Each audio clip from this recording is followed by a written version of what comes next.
إذا أستاذ دحان غتجاوبنا على السؤال ديالنا اليوم حول حقيقة الأخبار المتداولة يعني حول تغيير الثمن ديال رخصة السياقة الخاصة بالدراجات النارية.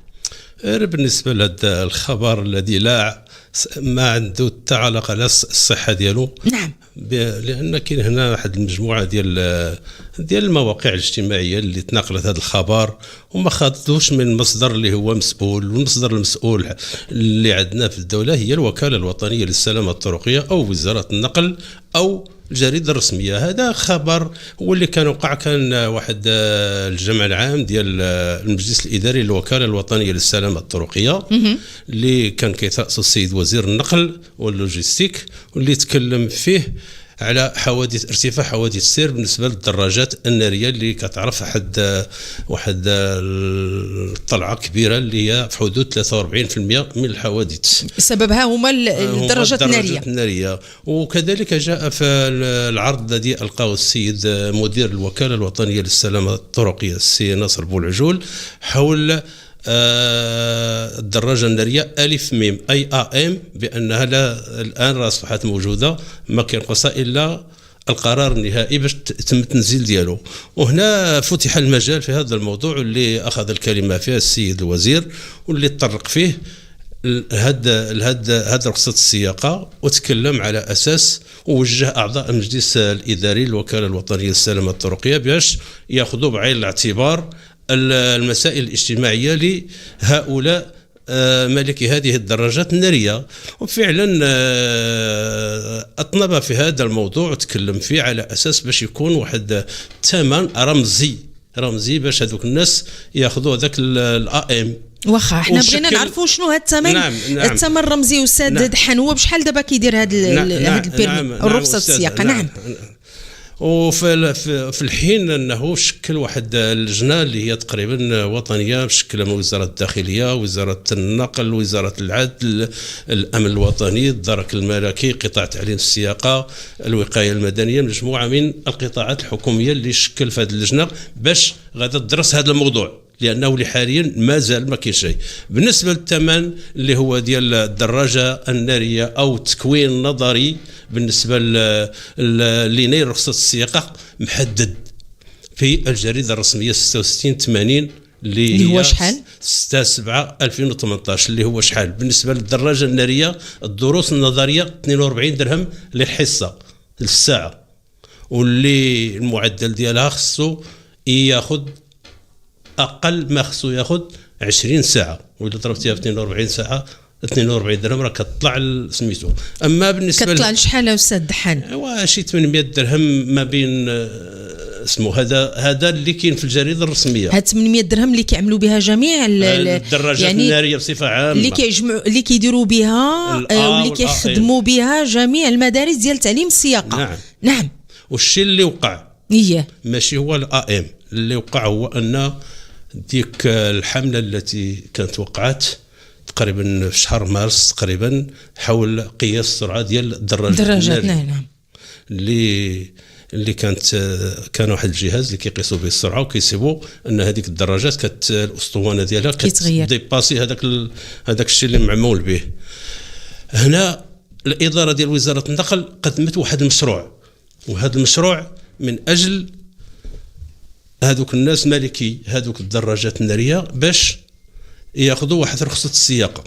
وهذا المشروع اللي هو لا زال قيد دراسه، راه باقي ما هوش رسمي، اللي كتقترح فيه انه الناس حاصلين على رخصه السياقه من نوع الوزن الخفيف اي بي يمكن له انه يمشي للمؤسسه لتعليم السياقه وياخذ دروس اضافيه في السياقه في حدود 5 حتى 6 دروس ويتقدم للامتحان. هذا المقترح لا زال لم يدرس ولم يوافق عليه لحد الساعه. الحقيقه اللي كاين دابا هو ما اللي تكلمت عليه هو 42 درهم للحصه بالنسبه للتكوين النظري. نعم. اذا انتم كفيدراليه استاذ دحان بوبرد ما توصلتوا باي قرار او مراسله رسميه سواء من وزاره النقل او الوكاله الوطنيه للسلامه الطرقيه بهذا الخصوص؟ ما كاين حتى شي حاجه، ما توصلتوا بوالو استاذ دحان؟ نعم لا هو كاين، ما احنا ما توصلنا بوالو. وفي نفس الوقت انا وجهت رساله باسم نعم كممثل قطاع تعليم السياقه بالمجلس الاداري الى السيد وزير النقل عبر السيد مدير الوكاله الوطنيه للسلامه الطرقيه باش ينفي او ياكد هذا الشيء. لحد الساعه ما كاين حتى شي حاجه، وحنا كنعرفوا المسائل ملي كتخاض. نعم. غنحيي المستمعين والمستمعات ديالنا. غادي ناخذوا اتصالاتكم على رقمنا 0522 77 24 24. ايضا نحيي المستمعين اللي كيتابعونا بالصوت والصوره على لاباج اوفيسيال راديو اصوات. كاين سليمان مصلوحي اللي كيقول تحياتي لكم ولبرنامجكم. اليس من المفروض اللي عنده رخصه ديال السياقه من نوع بي محتاج رخصه سياقه دراجه ناريه، لان رخصه AM اختبار نظري فقط. فؤاد صالحي اللي كيقول 800 درهم زائد مصاريف الملف وزيد عولا استاذ بوبرد على 2000 درهم. واحد اظن انه مسؤول من سي ناصري اللي كيقول رخصة السياقة صنف بي كتسمح بسياقة صنف AM.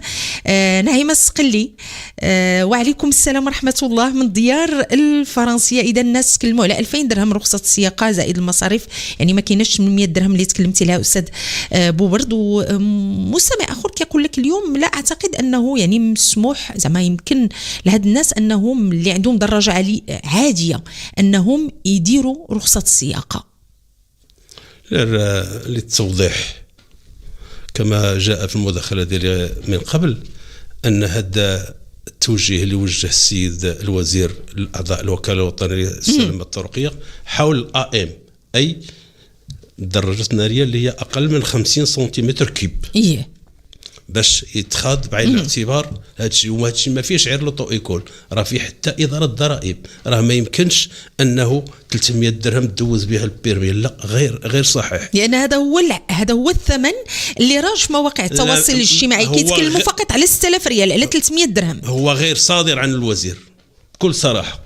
احنا كنقولوا ما يروج في مواقع التواصل الاجتماعي، احنا ما نسبناش للوزير. لا وراه المواقع الاجتماعيه راه نسبات للسيد الوزير، وهذا الشيء راه ماشي معقول. وحنا راه هذا الشيء راه اضر بنا كمؤسسات لتعليم السياقه، وخلق واحد الباله في الوسط الاجتماعي ديال المواطن. حنا لان عندنا مجموعه ديال المترشحين اللي مسجلين عندنا طبقا للقانون المحدد في الجريده الرسميه، كيجيو تيقول لك سيدي الوزير قال، والوزير ما قالش هذا الشيء. هذه المواقع الاجتماعيه راه هي كتحمل واحد المسؤوليه، ما خصهاش تنشر واحد الخبر اللي هو غير رسمي، ماهوش من المواقع اللي هي رسميه. هذا احنا راه كندوا بهذا العمل هذا وبهذه المواقع التي قامت بهذا العمل. اذا هذا الجدل انعكس سلبا على عملكم يعني داخل المؤسسات ديالكم ديال تعليم السياقه، وايضا على علاقتكم بالمتدربين. طبعاً. يعني كيجيو اليوم كيقول لك انا ما بقيتش نخلص هذا الثمن، نعطيك غير 300 درهم رد لي فلوسي. طبعا هذا الشيء راه وقع علينا وخلقنا واحد الجدل. وكيف كنتوا كتعاملوا استاذ دحان؟ كنتعاملوا معهم طبقا للقانون. زيد على هذا حنا عندنا معهم واحد العقد اللي هو كيوقعوا عليه المؤسسه وكيوقع عليه حتى المترشح قبل الولوج الى المؤسسه لتعليم السياقه. قبل ما يبدا ياخذ دروس راه من المفروض انه كنعطيه واحد الكونترا، هذا واحد العقد اللي هو نموذجي اللي هو منشور في الجريده الرسميه، اللي فيه الشروط والواجبات اللي كضمن له هو حقه، اللي كضمن كذلك للمؤسسه، وكيمشي يوقع عليه. اما ما يروج في المواقع الاجتماعيه فلا اساس له من الصحه، ونحن نتبرأ من هذا وندندد به في نفس الوقت. في انتظار انه يخرج قرار او بلاغ من يعني عن الوزاره الوصيه او لا النارصه. استاذ دحان بوبرد، استاذ التشريع المغربي ما كيجيش بكلام. نعم. كاينه مؤسسات اللي كيمر لنا. نعم. كاينه اللجان، كاين المجلس ديال البرلمان، كاين المجلس ديال المستشار، كاين الامانه العامه للحكومه، كاين المجلس الحكومي، عاد كيصدر قرار وكيخرج في الجريده الرسميه. باش يجي واحد يقول لك راه قال الوزير، فهذا شيء ما خصوش يكون. نعم. سفيان هورين اللي كيقول الاشكال ماشي في رخصه السياقه، ولكن واش الدراجه بمحرك 49 سي حتى هي خاصها رخصه سياقه، مع العلم ما كتهش شخص واحد كما يجب، والتامين ديالها 1500 درهم. رخصه السياقه AM المشرع المغربي دار لها رخصه السياقه اللي هي دون 50 سنتيمتر كيب، اي 49 هذيك هي غتولي بالبيرمي. نعم. حاليا باقا ما منزلاش، ولكن نحن في انتظار تنزيل ديالها باش يبداو الناس يدوزوا هذاك البيرمي. علاش؟ ماشي رغبه منا باش يجيو اللوطو ايكول، خاص هذاك السيد هذاك مستعمل الطريق راه هو كيشارك الطريق مع باقي المركبات، وخصو يكون يعرف التشوير الطرقي، يعرف ما له وما عليه. وكذلك حتى ملي كانت تكون عنده ديك الرخصه ديال السياقه راه كيكون عنده ترقيم، وإلا دار شي مخالفه هو راه كيتخفضوا له هذوك النقاط. وما دام انه ما عندوش رخصه السياقه راه ما عنده غرض، راه يدير اللي عجبو، يضرب على اليمين يضرب على اليسار، يدوز في الانتير يدوز. هادشي راه كنشوفوه دابا استاذ بوبرد. وتكلمتي عطيتي واحد الرقم في البدايه ان واحد النسبه ديال 49% سببها الدراجات، 43% السبب ديالها الدراجات الناريه. نذكر برقمنا للتفاعل 0522 77 24 24. نعيمه السقلي اللي كتقول انا كنظن هذه من فرنسا، كنظن بانه اليوم يعني رخصة السياقة بالنسبة لسائقي الدراجات النارية هي إجبارية، على اعتبار أنهم كيشاركوا الطريق مع باقي المركبات كما ذكرتي أستاذ بوبرد. الكحلاوي هشام، السلام عليكم، شكرا على هذا البرنامج. سؤالي للضيف، واش كاين شي تحديد سن قانوني لسياقة الدراجة؟ أوتو إيكول ناصري، التعريفة المرجعية بالنسبة للصنف A و A1 نظري زائد تطبيقي 2100 درهم دون احتساب الرسوم. طبعا الكلام اللي قالوا هذا السي الناصري هذا مهني. نعم. من مدينة ورزازات وعنده معطيات اللي هي صحيحة. أما بالنسبة للسن، بالنسبة لرخص السياقة للدراجات النارية الAM أي دون 49 سنتيمتر كيب. نعم. كيبدا من 14 سنة حتى 16 سنة. ولكن تكون عنده واحد الوكاله ديال الاب ديالو هو اللي كيسمح ليه باش كيوقع هذاك العقد اللي بين المؤسسه وبين المترشح بان الاب ديالو بالنسبه حبس، لانه هو باقي مسؤوليه الوالدين باقي قاصر. نعم. كيوقع على الوالد ديالو من 16 سنه حتى ل 18 سنه، هذا كيتسمى A1، هذا دون 125 سنتيمتر مكعب. نعم. هذا كيدوزو الشاب اللي عنده 16 سنه حتى لحدود 18 سنه. ملي كيوصل الانسان 18 سنه كيدوز الA يعني انه له الحق سياقه جميع الدراجات ذات العجلتين او الثلاثيه او الرباعيه من 18 سنه. 18 سنه. نعم. فوقاش ما يمكنش مثلا الشخص يجي عندك وتقول له شوف راه السن ديالك ما كيسمحش، يعني في السن يعني يكون كبير شويه، ما يسمحش انه هذا الشيء ما كاينش. السن لا ما كاينش مادام الانسان باقي في الحياه ديالو راه له الحق انه يدير اي حاجه. نعم. سليمان مصلوحي، العقد عن تجربه ما كيكونش فيه رسوم التعليم وفي انتظار هل رخصه بي تعوض AM؟ هذا سؤالي لضيفكم الكريم. لا، رخصه السياقه ديال بي اي الوزن الخفيف لا تعوض الAM. دابا كما قلت قبيله انه من بعد هذاك الحمله اللي كانت وقعت اللي دارت واحد الضجه، نعم، ارتأت الاداره او الوزاره باش دير واحد المشروع ديال تعديل ديال مدونه السير بالنسبه للناس اللي حاملين رخصه السياقه بي اي الطوموبيل. كيكتفي ب5 الحصص او 6 في مؤسسات تعليم السياقه في التطبيقي، لانه هو ديجا ما ادام عنده بيرمي بي راه كيعرف راه ناجح في التكوين النظري. كيبقى هذاك التطبيقي كيمشي ياخذ 6، ولكن هذا راه لازال لحد الساعه راه ما كاينش باقي ما صدر في حقه حتى شي حاجه. هذا مشروع اللي مقدمه به الوزاره باش يكون التشريع. انتم كتنتظروا. سي الحسين حسين، تحياتنا ليك. يقول لابد من إجبارية رخصة السياقة للتخفيف من حوادث السير ولو نسبيا.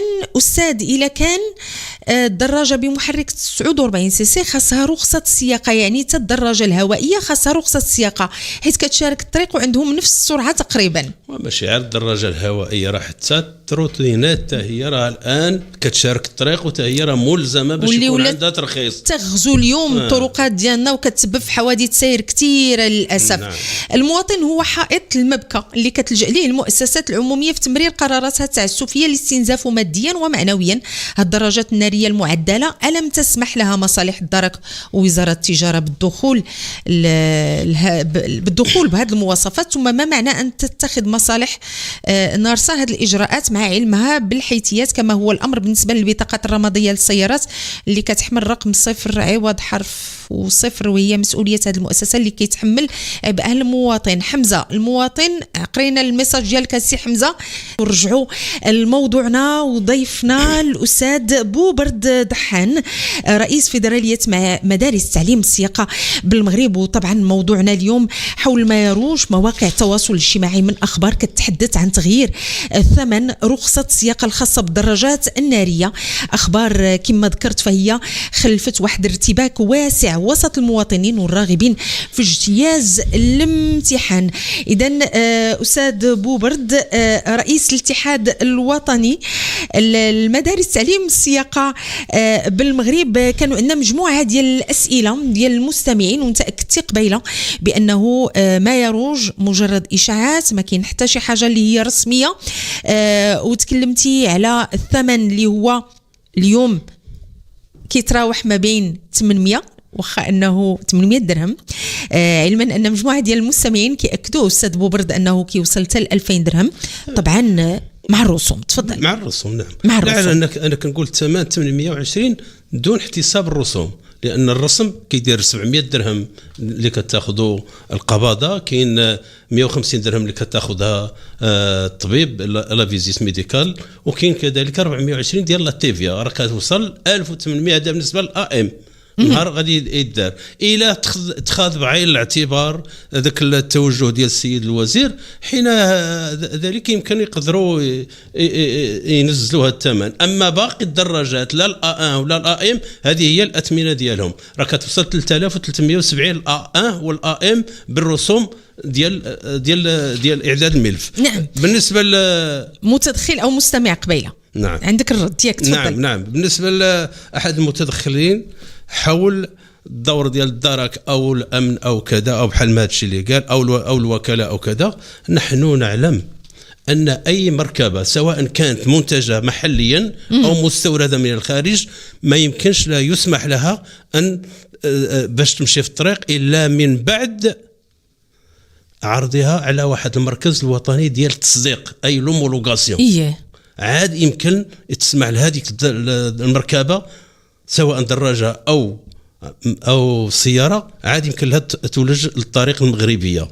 اللي واقع ان الناس ملي كتاخذ هذيك الدراجه بديك المواصفات اللي هي مطابقه لداك الشيء اللي باغا الدوله، كيكون واحد التغيير خارج من بعد البيع ديالو، من بعد اسمه.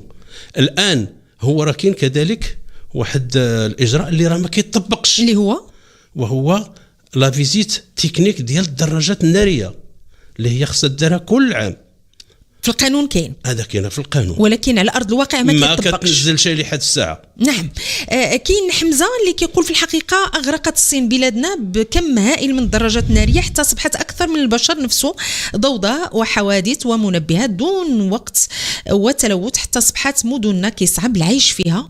كاين بن زيان بشير من مدينه اكادير اللي كيقول انا صاحب مؤسسه لتعليم السياقه، رخصه سياقه الدراجات الناريه الاقل من 49 سنه مؤسسة نارسا طرحت هذا المشروع في 2013 على ما أظن، ومنذ هذه الفترة ربما هذه 12 سنة تقريبا لم يطبق إلى يومنا هذا. واليوم كنناقشوا يعني هذه الرخص، نطبقوا الإجراءات أولا من بعد نشوفوا حاجة واحدة أخرى. فعلا المداخلة ديال الأخ الكريم راه صحيحة، راه منزل شحال هذه، ولكن على ارض الواقع راه باقي ما نزلوا شيء. وحنا كنا وضعنا مجموعه ديال التساؤلات كممثلي قطاع تعليم السياقه مع الناس اللي هما معلومين بهذا الشيء، تيقولوا خاصة شجاعة حكومية لتنزيل هذا الإجراء ديال الدراجة النارية، كيف ما وقع ملي دارت هذيك الإجراءات الأولى حول قياس السرعة، ملي ناضت الضجة راك شفتوا تراجعوا عليها، تراجعت الحكومة. وحنا هادشي ما أرواح ديال الناس هذه ما خصهاش يكون فيها تراجع، خاص اتخاذ القرار ويتنزل نعم. شنو هي القنوات الصحيحة اليوم اللي كيوجب على المواطن والمهني أيضا الاعتماد عليها لمعرفة أي مستجد كيتعلق برخص السياقة أستاذ بوبرد، عوض الانسياق اليوم وراء مواقع التواصل الاجتماعي والأخبار والإشاعات؟ لا، المواقع هي معروفة. كاين الوكالة الوطنية للسلامة الطرقية، عندها الموقع ديالها في جميع المواقع، كاين في الفيسبوك، كاين في الانستغرام، كاين في سميتو اي خبر اي حاجه كتنشروا، وفي نفس الوقت كتمدد تعطيه الممثلي قطاع تعليم السياقه وبدورهم كيتقاسموا مع المهنيين، لان اليوم اصبحت مجموعه ديال المجموعات الواتسابيه والفيسبوكيه اللي كيتنشر فيها هذا الشيء اللي هو رسمي. اما ما ينشر خارج هذا الشيء فداك الشيء راه يتحملوا المسؤوليه ديالو. واخا واش اليوم كيتم اشراك يعني الممارسين او انتم يعني ارباب المدارس ديال تعليم السياقه في مناقشه اي اصلاح او تغيير كيهم القطاع قبل التنزيل ديالو استاذ بوبرت؟ هو في الحقيقه هما كيعيطوا علينا، كيمشيو يحضروا ممثلي قطاع تعليم السياقه، كنقدموا اقتراحات لكن مع كامل الاسف لا يؤخذ بها. كيدار داكشي من اجل تمرير او كتابه تقارير والرفعه الى الدوائر المسؤوله على اساس انهم راه اجتمعوا مع المهنيين وراه داروا كذا، ولكن مجموعه ديال النقائص، مجموعه ديال الملتمسات اللي تقدمت بها الهيئات الممثله لقطاع تعليم السياقه لم يؤخذ بها. نعم. في حال وجود أي تعديل مستقبلي في الأثمنة أو شروط الحصول على الرخصة، كيفاش كيتم عادة إخباركم كمهنيين أو إخبار المواطنين وأنتم كذلك يعني من خلالكم كتخبروا المواطنين؟ غير بالنسبة للتعديل في الأثمنة كانت أول مرة كدار في عهد الحكومة السابقة. كان واحد رسلت الوزارة آنذاك، رسلت الهيئات الممثلة لقطاع تعليم السياقة على أساس باش تعطيها المقترحات ديالها، وفي نفس الوقت دارت شي دراسة. قالوا داروا دراسة على الصعيد الوطني في بعض المؤسسات واللي خاضوا منها هذيك الأثمنة اللي هي مقررة الآن، واللي مع كامل الأسف أن هذه الأثمنة راها ما كتحترمش، رغم أنها ما كتحترمش لا تفي بالتعليم الحقيقي أو التكوين الحقيقي للمترشح، لأن ثمن بسيط 37 درهم و50 سنتيم الحصة ديال التعليم ديال السياقة بالنسبة للسيارة غير كافية. اعطيني في المجمل شحال زعما في الثمن كامل باش اجتاز امتحان رخصة السياقة بالنسبة للوزن الخفيف في حدود 2700 زائد داخله في هذيك 450 ديال التي في. هي شحال؟ 2700 زائد الرسوم وداكشي كيوصل 3550 درهم باش كيتقام على المواطن. ولكن هذا الثمن هذا راه غير محترم من طرف مهني قطاع تعليم السياقة. كل كيلغي بالغاه. لا ما شادينش به، ما كيشدوش به بصفة عامة. 99% ما كيخدموش بالتعريف الدنيا اللي هي محددها الدولة. شحال واصلين دابا؟ كل واحد باش تيشد راه كاين اللي واصل 1800 2000 درهم 2250 درهم بالرسوم. اذا كتشوفها بانها لا شيء غير معقول. حنا هنا كنطالبوا ولكن حتى الإدارة هي ما عندها شيء داك الناس باش يخدموا، الموظفين عندها ناقصين. حنا كنعرفوا حتى المصالح ديالها كتستعن دوك الناس الامن الخاص. اذا ما عندهمش الموظفين، ما عندهمش الموارد البشريه. نعم. كاين فؤاد اللي كيقول خاص يعطيو الناس على الاقل مده ديال سنه باش الناس تدوز البيرمي، يعني على حقو طريقو، ولا غادي تخلق واحد الفوضى خصوصا ملي كيكون الاكتضاد يعني عند اصحاب سياره التعليم. هو بالنسبه شنو اليوم يعني كمهني المده اللي كتشوفها كافيه باش ديك الشخص اللي بغى يسوق يتعلموا على حقه وطريقه استاذ بوبرت؟ هو هذا المده اللي هي كاينه راه منصوص عليها في هذاك العقد النموذجي اللي كيوقعوا المترشح مع مؤسسه تعليم السياقه. شحال منصوص عليها استاذ بوبرت؟ منصوص عليه ما يمكنش لك تحط الملف ديالو في المصلحه الا بعد مضي شهر كامل، وإلا من بعد استيفاء الدروس ديالو لا النظريه ولا التطبيقيه يكملها، وفي الاخر كتعطيه واحد الشهاده ديال نهايه التكوين اللي كيتوقع عليها الاداره ديال المؤسسه التعليم السياقه، وكيوقع عليها كذلك المترشح بانه استوفى الدروس ديالو سواء تطبيقيه او نظريه. كانت واحد الفوضى من قبل، ما نقدروش نقولوا بقى بانه كان على سيمانه كيجي المترشح كيكون كيعرف يسوق، كيحفظ، كيمشي يدوز، وكاين اللي ما كيمشيش كيقول لك انا كنعرف نسوق، كنتعلم في داري. على العموم كان واحد النوع من الفوضى اللي كنتمناو انها تكون ما بقاتش. استاذ بوبرت، نعم، بحكم التجربه هذوك الناس اللي يقول لك كنعرف نسوق، كيسوق في دارو وكيسوق طوموبيل تباه او كذا، هذا هو اول واحد كيسقط بعدا في التطبيقي لان كيعرف يدير ديك السياقه اللي علمو با او علمها هو بالطريقه ديالو. نعم، اذا كتشوفوها بانها ما كافياش. لا ضروري خصو يولج المؤسسه ديال تعليم السياقه. نعم. كاين سي حسن بوبرت، هو سميتو بوبرت كيقول لك اغلبهم 1800 درهم. ايوا راه هو دابا هذا حسن بوبرد، هذا اللي قال لك هذا الكلام، هذا راه كيقول لك 1800 درهم بالمصاريف ديال سمو، لانه يتواجد في واحد المنطقه اللي هي فيها مؤسسه تعليم السياقه بزاف فايته القياس. حنا الان كمؤسسات تعليم السياقه وكهيئات اللي كتمثل قطاع تعليم السياقه تطالب وبالحاح باش تم تنزيل هذاك الشيما ديريكتور، المخطط المديري اللي يفتحوا استغلال مؤسسات التعليم السياقه. مادام ما تنزلش، بمعنى غير شرح لنا كيفاش هذا مخطط المديري اللي يفتحوا مؤسسات التعليم السياقه. حنا كنطالبوا به باش تنزل، لان كاينه الفوضى في اعطاء رخص السياقه. يعني اللي بغى يحل في شي بلاصه راه كيحل. دابا الان الى تنزل هذاك المخطط راه غادي تكون دراسه، ما يمكنش. واش ما كايناش شروط ومعايير اليوم ولا بغينا نحلوا؟ كاين دفتر التحملات، نعم. ولا كان دفتر التحملات كيقول لك 350. كانت قبل من الوكاله الوطنيه، قبل كانت 100 متر ما بين مؤسسه ديال تعليم السياقه. دابا شحال؟ دابا 350 متر، ولا كان غير كافيه. ولكن الا كان هذا المخطط المديري غادا تنظم شويه شيئا ما المهنه. نعم. بالنسبه للتعريفه استاذ بوبرد، واش الامر يعني في حال المجال الحضري والمجال القروي او لا وطنيه موحده، لكنها مع كامل الاسف ما كتحترمش. نعم. رغم انها تعريفات دنيا، راه يمكن المترشح المؤسسه اللي ديباسي هذاك الثمن، الى مثلا ما كفاتوش ديك 20 حصه وما تعلمش وما نجحش مزيان وداك الشيء، راه يمكن له يزيد دروس اخرى اضافيه ويفوت هذاك الحساب. اما الدنيا ما يمكنش ننزل عليها. نعم. سمعنا عطاو مهله ديال سنه لاصحاب الدراجات بمحرك، والصحيح بالنسبه للمعدل الدراجه اللي معدل الدراجه اللي دار التعديل؟ لا شوف، راه الى انتبهتي لداك الشيء المداخله ديالي اللي قلت بان الاداره راه خدامه الان باغا دير واحد التعديل بالنسبه لهذيك راه حول هذيك الدراجه. نعم. اللي هي فايته 50 سنتيمتر كيب، بغاو يتساهلوا مع الناس باش يعطيهم هذيك الرخصه بالنسبه للناس اللي حاصلين على الوزن الخفيف. نعم. اللي ما عندوش راه غادي يخضع كباقي المواطنين، يدوز يتعلم ويمشي يدوز البيرمي ديالو على حق وطريق.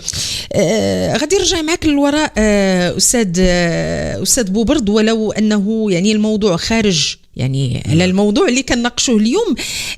كانت في واحد الفتره الناس كيمشيو يدوزوا البيرميات وكيقول لك ما بقاش نسبه النجاح. فين وصل هذا الامر؟ هذيك مرحله كانت تجاوزناها؟ لا تجاوزنا. دابا اللي كان واقع كان قبل من المطلب ديال ممثلي قطاع تعليم السياقه والمهنيين باعاده النظر في بنك الاسئله. لان كانت عندنا واحد بنك الاسئله اللي كانت فيها تقريبا شي 600 سؤال، وهذيك ال 600 سؤال ولات محفوظه عن ظهر قلب، ولات متواجده كذلك في المجموعات الواتسابيه وبي دي اف، وكان المترشح تعطيها له كيمشي يقرا في دارو وكيمشي كينجح. نعم. إلا أنه من بعد ما تمت إعادة النظر في بنك الأسئلة الجديدة وقعت حد ديك النازلة اللي كان سقطوا فيها الناس بزاف. وذلك راجع علاش؟ لأن المترشح ما كيجيش المؤسسة كما قلت سابقا في إحدى القنوات. المترشح خصو يجي المؤسسة ديال تعليم السياقة باش يتعلم وباش يحفظ فيها ويفهم. بكري كان كيحفظ عن ظهر قلب داك الشيء في البي دي اف، كيمشي كيلقى في الامتحان كيدوز وكينجح. اما الان لا، الان راه ولات كاينه واحد المنصات التعلم عن بعد اللي كيعاون بها المترشح في المنزل ديالو او في العمل ديالو، ولكن التعليم الاساسي والحقيقي هو اللي هو داخل المؤسسه. اذا الانسان ما يستهنش. استاذ حنبو، برضو اذكر انكم رئيس الاتحاد الوطني لجمعيات وارباب مدارس تعليم السياقه، وايضا قانون السير والسلامه الطرقيه.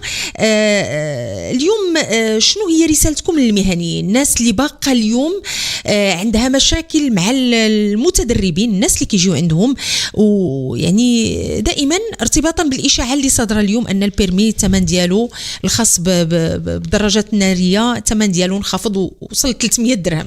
لا، هذا الشيء غير صحيح. كما قلنا سابقا المهنيين واعيين بهذا الشيء، وما كيتكلموا ما كيتعاملوش مع المترشح في خارج الاطار القانوني. راه كاين عندنا عقد، كاين عندنا جريده رسميه، كاين عندنا تعريفه اللي هي دنيا اللي هي قانونيه. ما يمكنش للمترشح الا انه بعض المهنيين اللي الله يكون في العون، كثرة أن الطلب أكثر من العرض، وكاين المؤسسات بزاف ولات عنده تريتات، عنده ديون، عنده الكراء، عنده كذا، كيتهافت باش يشد هذوك الريالات يدخلهم باش يسد بهم شي تقبه من التقاب. نعم. وكاين ربما واحد التعليق اسباس دو كوندويت اللي كيقول التعريفه لن تحترم لان العرض اكثر من الطلب، كثرت المؤسسات ومازال غاديين فيه. هذا هو اللي قلت دابا حاليا، ما دام ان كاين مؤسسات اكثر من القياس، ما راه غادي يبقى دائما ذاك الثمن اللي هو ما غاديش يحترم من طرف مؤسسه تعليم السياقه الا من بعد الى تم تنزيل هذاك الشيما ديريكتور اللي قلنا قبيله، المخطط المديري اللي باش يسمح الناس باش يفتحوا مؤسسه تعليم السياقه. لان ما غاديش يبقى غير مقبول انه تفتح مؤسسه دون دراسه.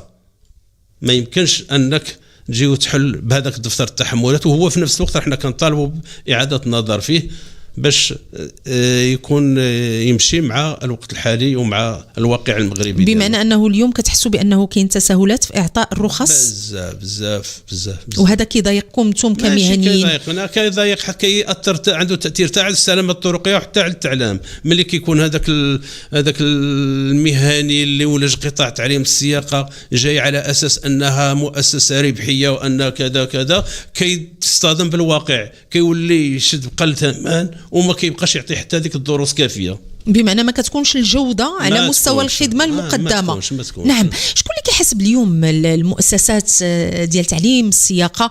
يعني المؤسسات انا ما غاديش نعمم، ولكن بعضها يعني يتهاون في ما كيعطيش الخدمه كيف خاصها تعطى. واش كاينه شي مراقبه؟ راه قلت لك قبيله، راه حتى الناس ديال الاداره اللي مفروض فيها انها دير مراقبه لمؤسسات تعليم السياقه راه هي خاصها الموظفين، ما عندهاش باش تحرك. راه دابا كنقول لك واحد الحاجه اخرى، راه كاين المؤسسه من نهار كتخرج لها هذيك لا كوميسيون ديك اللجنه باش تسمح لها وباش تشوف المحل ديالها بانه راه جاهز وراه كيتوفر فيه جميع الشروط اللي هي منصوص عليها في دفتر التحملات. ملي كتخرج من تما ما كتبقاش ترجع له، ومجرد كتخرج هذيك اللجنه ما كيبقاش عندك الاداره، ما كيبقاش عندك المدير، ما كيبقاش عندك المدرب، ما كيبقاش عندك بزاف الحوايج. ولهذا راه حنا من هذا المنبر ومن منابر اخرى كنقولوا للمؤسسات اللي هي وصيه على قطاع تعليم السياقه انها تفعل المراقبه لمؤسسات تعليم السياقه. نعم. حنا ماشي ضد المؤسسات، ولكن هذا الى تفعل هذا الشيء راه كيحمل المؤسسات الواقعيه والحقيقيه اللي باغا تخدم. وسي حسن كيقول لك نقص الماء نقص الدقيق، يعني شحال ما نخفض السعر شحال ما كتكونش يعني الخدمه جيده. كاين مصطفى بن ابي اللي كيقول السلام عليكم، كمهني يجب تطبيق عقد البرنامج بحذافيره بما في ذلك فصل الامتحان النظري عن التطبيقي. فعلا هذا مقترح وهو جاي في المستقبل، وهذا كان مطلب من المطالب ديال ممثلي قطاع تعليم السياقه على اساس باش يكون ذاك الامتحان النظري تفرق على الامتحان التطبيقي. المترشح يجي يتعلم في مؤسسة تعليم السياقة في التكوين النظري، اللي ينجح فيه عاد يمكن له يدوز التطبيقي وهنا الساعه غتكون الامور مزيانه غادي تكون مزيانه. يعني مستمع يعني المهني ديال مدينه اكادير كيقول بانه يجب تغيير دفتر التحملات، بالاخص صاحب الطلب يجب ان يكون مهني وعنده تجربه ديال 5 سنوات على الاقل، لان المهني لن يتنافس بالاثمنه بالجوده التعلم. ولكن ما نقدروش نقولوا بان ما كاينش، ما كتقلبوش على الربح ديالكم استاذ بوبرد. هو هذا الشيء تطرقت له قبل قليل على اساس انه يجب إعادة النظر لا في دفتر التحملات ولا كذلك تنزيل المخطط المديري للوكالة الوطنية للسلامة الترقية. ومن شأن هذا إلى الضرورة غادي تكون فيهم هذه الملاحظات اللي قال الأخ الكريم ومجموعة ديال الملاحظات اللي رحنا أدلينا بها سواء لا في دفتر التحملات ولا كذلك حتى المديريات الجهوية للوكالة الوطنية للسلامة الترقية قامت بواحد المجهود اللي هو كبير فيما يتعلق ببنك بنك المعلومات عن مؤسسات التعليم السياقة والتواجد ديالها والمركبات وكذلك حتى العاملين بها من أجل تفعيل هذاك المخطط المديري. نعم. أستاذ بوبرد، كآخر سؤال، شنو رسالتكم اليوم للمواطنين، الناس اللي كتسمعنا اليوم وباغين أنهم يجتازوا رخصة سياقة الدراجة النارية في هذه المرحلة؟ أنا بالنسبة للنصيحة اللي كنوجهها للمواطن المغربي أو الراغب في اجتياز امتحانات رخصة السياقة أنه يبحث عن المؤسسة اللي عندها صيت نقي واللي كتوفر على جميع المركبات أو جميع المؤهلات سواء من مدربين أو من المركبات. ماشي أي اعتبار لك سيارة تعليم كذا تبدأ الإنسان ما خصوش يزرب، يمشي يسول على المؤسسة اللي عندها المصداقية. انا كنمشيو نسولو ونشوفوا شكون المؤسسه اللي دير لنا واحد الثمن مرفق. هادشي اللي كنقلبوا عليه. المخرج ديالنا سيف الدين كيقول لي فعلا هادشي اللي كاين، كنقلبوا على اللي غادي يرفق معنا في الثمن. فعلا هادشي اللي وقع دابا. المترشح كيبدلك على 50 درهم ولا 10 ولا 100 درهم، ولكن كاين واحد المخطط اللي راه جايبه به الاداره ولكن عطلته بزاف اللي هو هادشي البلاتفورم اللي باغا دير اللي هو واحد التيلي سيرفيس ديال متعدده الخدمات على أساس أن المترشح ما يبقاش يقدر يتسجل في مؤسسة وهو عن بعد.